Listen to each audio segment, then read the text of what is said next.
My father's name was Pennywise, and he worked as a dancing clown in a traveling firm. Every show he put on drew crowds of kids, and they all adored him. Maybe that's exactly why something lurking in the dark set its sights on him. One night, right before a performance, my father went out to the edge of the woods alone for a smoke.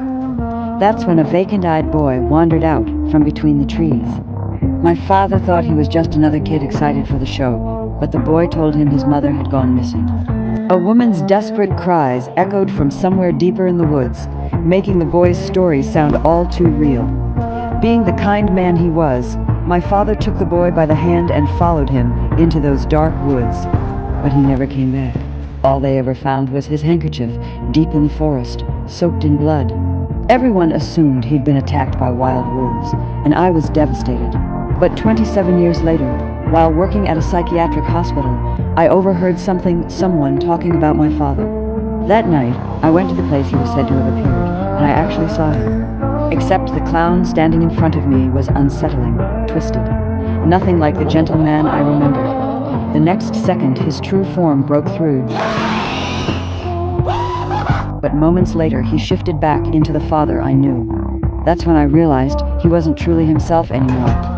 He'd been possessed by some kind of demon. From then on, I kept bringing it food, hoping that one day the creature would release my father. But after every hunt, it would fall into a 27-year slumber. Before I knew it, another 27 years had passed. And a fire broke out at a nearby military base, exactly the kind of place overflowing with fear.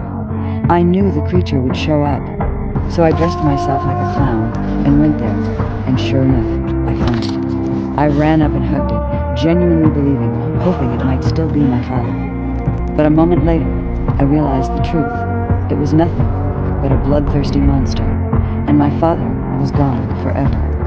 Fear and heartbreak crashed over me, and before I could react, the creature opened its massive jaws. A blinding burst of golden light poured out, wiping my mind clean in an instant. Although the military eventually rescued me, my sanity never fully came back.